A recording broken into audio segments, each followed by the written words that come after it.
Purihin ng Diyos, purihin ng ating Panginoon. Ikaw ba ay isang minimalista o minimalist? Yung taong simple lang. Tawag ko dyan yung mga onti lang, kasi konti lang ang kanilang, simple lang yung kanilang buhay. Ang mga minimalista ay yung mga lifestyle, yung buhay na simpleng kagamitan, simpleng pananaw sa buhay, at simpleng buhay. Ako ay naiengganyo sa mga taong minimalista o minimalist dahil hindi mahalaga sa kanila yung napakaraming bagay, napakaraming material na bagay sa buhay. Minsan nga tatlong damit lang sila, dalawang pantalon, ganyan. Simpleng bahay. Yung mga gamit na nasa loob ng bahay ay yung mga talagang kailangan lang. Minimalista. Kaya nga, dito ay lagi kong napag-isip-isip na mas maganda yung isang buhay na yung isip mo ay hindi masyadong puno, hindi masyadong stress, hindi masyadong namumroblema, yung wala kang alalahanin sa buhay.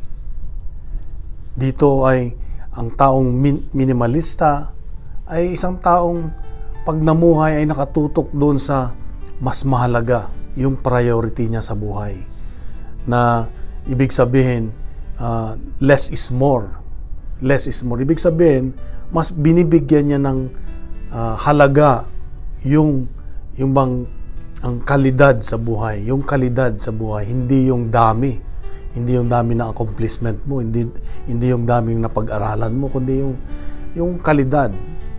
Yung maganda ang iyong relasyon sa Diyos, yung maganda ang iyong relasyon sa iyong mga mahal sa buhay.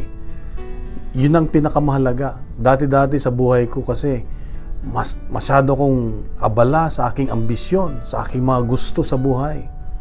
Masyado akong nauubos yung oras ko sa mga aktibidades na personal. Kaya nababawasan yung time ko, yung panahon ko sa aking mga anak, sa aking asawa, sa aking mga mahal sa buhay, sa aking mga magulang at kapatid. Pero ngayon ay unti-unti merong pagbabago sa aking buhay na mas maganda nga yung less is more. Mas maganda yung isang buhay na simple lang. Yung lagi mong tinitignan, ito bang ginagawa ko ay umaayon sa gusto ng Diyos. Yung buhay na binigay ng Diyos sa akin na dapat tahakin ko. At akin ding binibigyan ng importansya yung aking relasyon, yung aking spiritual life, yung aking buhay spirito. At yung mga gusto ko ba sa buhay, yung mga desires ko sa buhay, yung aking mga ambisyon, ay hindi na ganun katindi. Gusto ko na lang yung mas importante yung aking palaguhin ang aking pananampalataya, pagandahin ang aking relasyon sa aking Diyos at sa aking mga mahal sa buhay, at yung pagbabahagi, paglilingkod sa ibang tao, lalo yung mga taong nangangailangan ng kalinga o yung kailangan ng tulong. Kaya kapatid, ito ang paalala ng Diyos sa iyo at sa akin ngayon na pag-isipan natin, dahil sinabi niya sa Ebanghelyo ngayon, ang sino mang gustong sumunod sa akin ay kalimutan niya ang kanyang sarili. Deny himself. Kalimutan natin ang sarili natin at buhatin natin ang ating krus.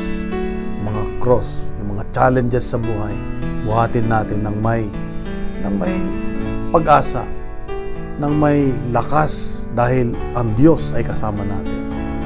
Kapatid, ito ang paalala ng Diyos sa akin ngayon na kalimutan natin, ibahin na natin yung ating mga pananaw sa buhay. Mas maganda, ang priority natin ay ang Diyos at ang ating mga mahal sa buhay, yung mga taong umaasa sa atin. Kung nagustuhan natin ang ating refleksyon, ibahagi natin.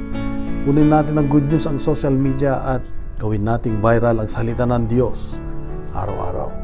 Sa mapagpalang araw ulit sa iyo at sa iyong mga mahal sa buhay. God bless. God is good.